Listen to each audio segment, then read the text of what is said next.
এসেছে আইসিসি।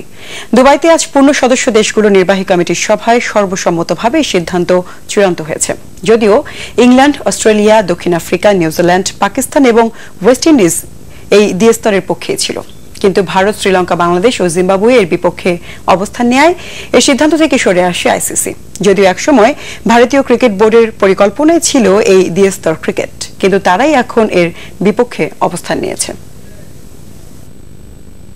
প্রায় 2 বছর ধরে টেস্ট ক্রিকেটকে দ্বিস্তর বিশিষ্ট করার পরিকল্পনা নিয়ে এগোচ্ছিল আইসিসি। সেখানে র্যাঙ্কিংয়ের শীর্ষ 7 দল খেলবে প্রথম স্তরে এবং আফগানিস্তান ও আয়ারল্যান্ডকে নিয়ে টেস্ট র্যাঙ্কিংয়ের শেষের 3 দল খেলবে দ্বিতীয় স্তরে। এই নিয়মে সবচেয়ে বেশি ক্ষতির মুখে পড়তে হতো বাংলাদেশ, জিম্বাবুয়ের মতো দেশগুলোকে। র্যাঙ্কিংয়ের শীর্ষ দেশগুলোর বিপক্ষে খেলার সুযোগ হারাতো এই দেশগুলো। সেজন্য আইসিসির ওয়ার্কিং কমিটির সভায় বরাবরই এর বিপক্ষে জোরালো ভূমিকা রেখেছে বাংলাদেশ ক্রিকেট বোর্ড। তবে একসময় যারা এই পরিকল্পনার মুখ্য ভূমিকা রেখেছে, ক্রিকেটের সবচেয়ে ধনী ও প্রভাবশালী সেই ভারতীয় বোর্ড এই দ্বিস্তর কাঠামোর বিপক্ষে অবস্থান নেয় আইসিসি বাধ্য হয়েছে এই পরিকল্পনা থেকে সরে আসতে। বাংলাদেশ ক্রিকেটের জন্য বিষয়টিকে বড় স্বস্তির কারণ হিসেবে দেখছেন বিসিবির সভাপতি। টেনশন খুব একটা ছিল না সত্যি কথা বলতে, কারণ আসলে আমার যেটা বললাম প্রথম থেকে আমার বিশ্বাস ছিল যেটা করা সম্ভব হবে না।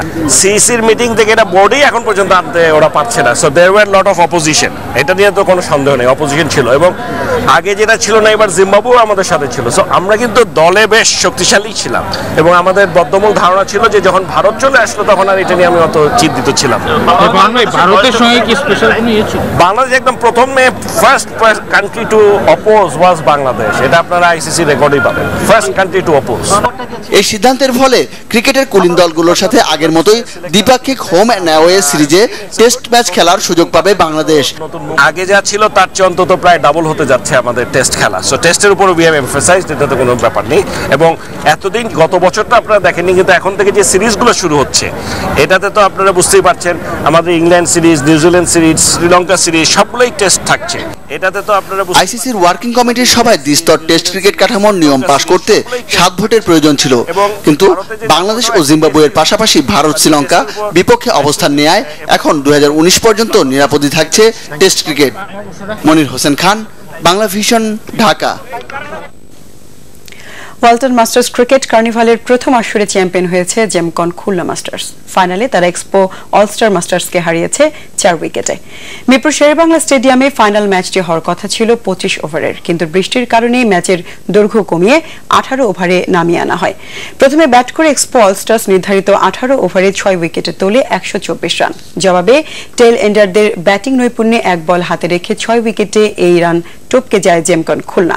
ফাইনাল সেরা হয়েছেন খুলনা মাস্টার্সের অধিনায়ক হাবিবুল বাশার সুমন, আর টুর্নামেন্ট সেরা হয়েছেন ঢাকা মেট্রো মাস্টার্সের মোহাম্মদ রফিক।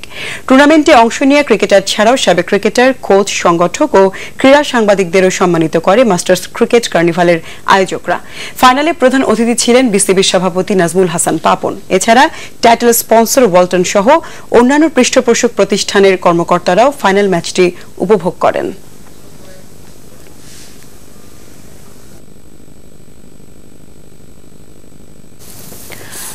জঙ্গিবাদের ছোবল থেকে দেশকে মুক্ত করতে গণস্বাস্থ্য